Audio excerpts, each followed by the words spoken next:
Hora de conversar com Mônica Bergamo. A Mônica comenta as reações do Supremo Tribunal Federal sobre a possibilidade de o governo Trump de fato aprovar sanções contra Alexandre de Moraes, como sugeriu ontem o secretário de Estado. Conta pra gente, Mônica. Bom dia pra você.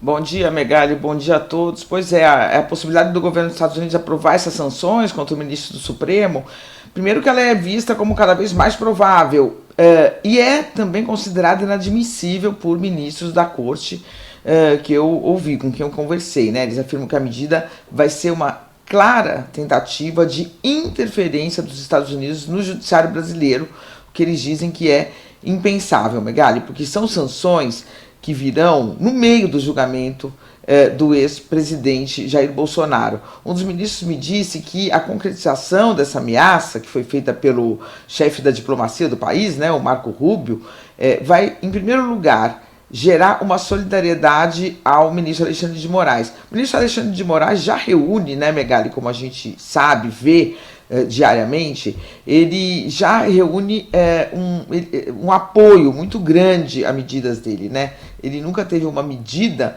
tomada contra algum réu que não fosse depois endossada ou pelo plenário do Supremo Tribunal Federal ou pela primeira turma. Então ele tem apoio nas medidas que ele toma. E eles dizem o seguinte, que se o governo Trump fizer isso, vai estar simplesmente explicitando um apoio à extrema-direita brasileira. Isso são palavras de um ministro para mim, tá? O governo Trump vai explicitar o seu apoio à extrema-direita brasileira, que tem a mesma característica no mundo inteiro, atacar Supremas Cortes, né? Uma outra coisa, Megali, esse argumento do Rubio de que estamos estudando se o Alexandre de Moraes não está desrespeitando os direitos humanos no Brasil, foi considerado risível, né? Porque os Estados Unidos, por exemplo, foram exemplos dados a mim, por exemplo, apoia de forma irrestrita tudo que Israel faz na faixa de Gaza, né? E o que Israel faz na faixa de Gaza, hoje, é criticado dentro de Israel, é considerado escândalo por países como França e Canadá, que são aliados de Israel, enfim, e não há ressalva alguma para o que Israel faz em Gaza. O governo Trump acorrentou brasileiros para enviar ao Brasil, né?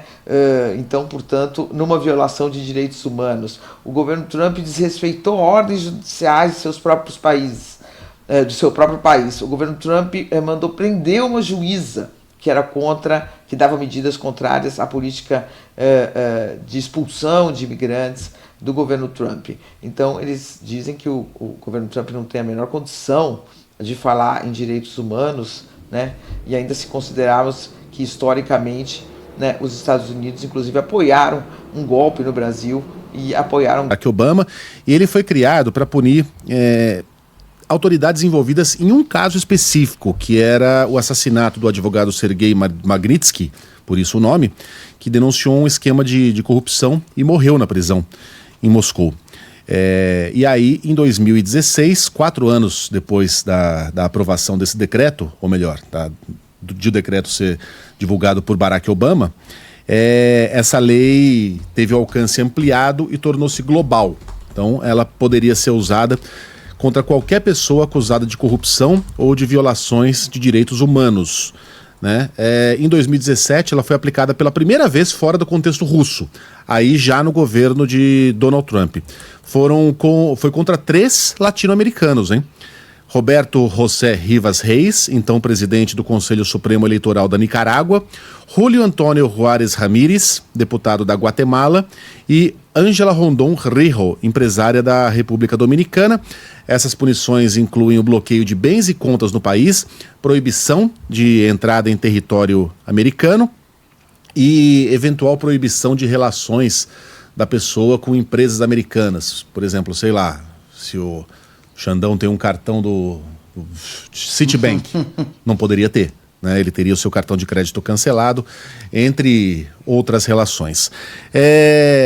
Agora, é aquilo, né? É algo aprovado para você punir indivíduos responsáveis por crimes gravíssimos. Mesmo reconhecendo aqui eventuais excessos do STF na figura de Alexandre de Moraes, ainda que excessos tenham sido cometidos em nome de um bem maior, né, para proteger a democracia de pessoas que queriam destruí-la, chega a ser risível um país propor uma punição a um indivíduo como Alexandre de Moraes, enquanto do outro lado ali de Washington, Donald Trump humilhava o presidente da África do Sul, acusando um suposto genocídio branco contra fazendeiros, né? Esse é o único genocídio reconhecido por Donald Trump no globo atualmente, aquele que é cometido contra fazendeiros brancos descendentes de holandeses na África do Sul. Então a autoridade moral dos Estados Unidos para impor qualquer sanção contra qualquer indivíduo fica bastante questionada, né? Quando a gente vê o que o presidente está fazendo dentro do Salão Oval.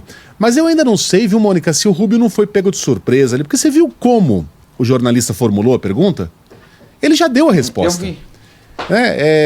Olha, Mônica Bergamo, você que é secretária de Estado, pretende fazer algo contra o malvado ministro do STF brasileiro que vem perseguindo minorias, perseguindo jornalistas, prendendo pessoas inocentes, interferindo inclusive aqui na política americana em indivíduos dos Estados Unidos, e você fará algo baseado na lei Global-Magnitsky? Sim ou não? Ele já deu tudo de bandeja, né? Seria constrangedor se o Rubio falasse não. Não tenho nenhuma intenção. Então eu não sei o quanto ele foi pego de surpresa ali, deu uma resposta meio ensaboada, e o quanto dessa intenção de fato existe. Vamos ter que aguardar um pouquinho mais. Eu acho que uma pessoa com a experiência dele saberia escapar da pior pergunta que fosse, né? Mas talvez ele tenha falou escapado. mais que isso, né? Ele falou está em análise e há uma grande possibilidade de acontecer, né? Eu acho que ele foi um pouquinho além. Agora, Megali, você sabe que eu estive em Moscou, né? No ano passado para entrevistar o porta-voz do Kremlin, o Dmitry Peskov, e antes eu fiz uma longa pesquisa sobre ele, e eu vi lá, ele está sancionado, a mulher dele está sancionada, os filhos mais velhos estão sancionados, ele está levando uma vida totalmente tranquila em Moscou, né? Ele foi sancionado por fazer a propaganda da Federação Russa. Bom, então o que pode acontecer com o Alexandre de Moraes na prática? Eu creio que nada, é isso que você está falando, né? Se ele tiver um cartão do Citibank, que eu acho que é difícil que ele tenha, mas enfim, ele não vai poder mais ter o cartão, mas enfim, podem sancionar toda a família dele, aí começa a ficar uma coisa um pouco mais chata, mas não vejo como isso pode afetar, não vejo como isso pode ajudar o Bolsonaro, vejo isso como isso pode piorar o clima para o Bolsonaro, na verdade, no Supremo Tribunal Federal. E só para registrar aqui, para pegar um caso aqui anedótico, o jornalista Jamal Khashoggi, né, foi assassinado dentro do consulado da Arábia Saudita em Istambul. Até onde sabemos, ele foi torturado, morto de uma forma bastante dolorosa, teve os dedos da mão cortados para que não fosse reconhecido, foi degolado e possivelmente os seus pedaços foram dissolvidos em ácido. Ele nunca mais foi visto e ninguém envolvido nesse assassinato foi digno desse decreto Magnitsky Act dos Estados Unidos. As autoridades da Arábia Saudita confirmaram que ele morreu. Ele morreu ali dentro, em uma briga, segundo eles, né? A família real da Arábia Saudita nega que tem envolvimento com isso, mas admite a morte. Agora chegou um avião, vai chegar um avião, né, nos Estados Unidos. Presentinho para vocês. Mônica Bergamo. É ridículo, e o grande algoz do mundo é o Alexandre de Moraes. É o Xandão. Chega a ser risível. Mônica Bergamo volta com outros assuntos sempre quentíssimos amanhã neste mesmo horário. Boa quinta, Mônica. Até amanhã.